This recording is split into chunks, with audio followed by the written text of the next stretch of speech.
What about the serve clock is introduced here and at the U.S. Open? First of all, the serve clock, when the serve clock hits 0, where should the player be in his serve? Should he have hit the serve, or is it okay to still bounce the ball 3 or 4 times? Well, to me, if you have a serve clock, you should have 25 seconds to hit the ball. Right. You know, is it the start of your motion? Is it when you throw the toss up? I mean, I'm not even sure. Do you know the answer to that, by the way? Do we know what the actual rule is? I'm not 100% certain, but I believe it's when you start your service motion. Now, if you're Novak Djokovic, you might bounce the ball 15 times in once part of your service motion. So that's the point you make. On the other hand, I've never seen Nadal win quicker, not because it was always straight sets. It's because he's aware that he takes his time.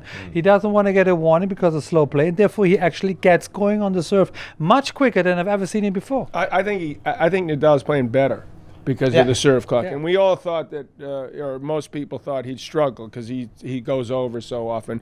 But it's forced him to sort of take a look out of the corner of his eye, be aware of it, and it's helped quicken things up. And he's winning quicker. He's winning like an hour quicker. He must love this thing. He's playing much faster. So then should there also be a return clock? Because sometimes last night, even against Francis Tiafoe, Nadal he puts up his racket and says, sorry, I'm not ready. Should you be able to serve at any time you want? Yes, maybe there's a 5-second, you have to give the returner some certain number of seconds to be ready. But sometimes I feel like you should let Nick Kyrgios play really quick. And then if you're not ready on the other side, well, you don't have time to get your towel if Kyrgios is serving, because he might serve and you're not there. Where's the rule there? I couldn't agree with you more. I mean, as you know, or are well aware, in our day, you're supposed to play at the server's pace. That's it, right? And so if he was going to step up, Johan Kriek was the Nick Kyrgios of my time. You know, he'd step up 3 seconds after the other point, and he'd want to serve again. And if you'd want to, go with it in a way, because you'd want to see him self-destruct.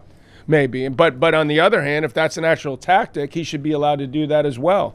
It should always go by the server's clock, and the returner often does it on purpose to interrupt the server when he's not ready, especially on a second serve, and there's noise from the crowd. I think that's done on purpose. So a returner should always go with the serve. What about just as this is a little offshoot of the question?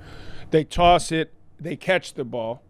It's at about 2 or 3 when they catch it. So clearly they've gone at least 5-10 seconds over by the time they hit it. But that's never called. Yeah, right. So to me, you should be allowed. You throw the toss up and you don't hit the serve. That's a fault. What do you think of that?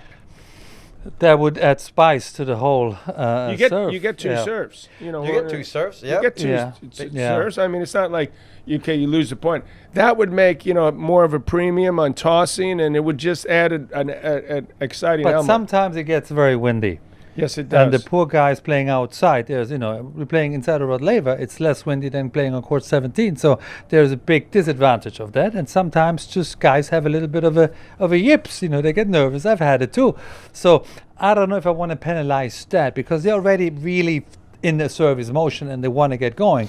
To just have a bad serve, or they have a bit of a wrist action. Oh, then a compromise, and then when they throw it up, they don't, they're called for a clock violation, because this is a tactic people are using. They throw, and then they it's almost like, where's the serve clock between the first and second serve? How come it's not 15 seconds or whatever it is, 10 seconds? The clock's turned off. I mean, so there's still things that need to be worked out, but it's a step in the right direction, and it's actually helped the players we thought it was going to hurt.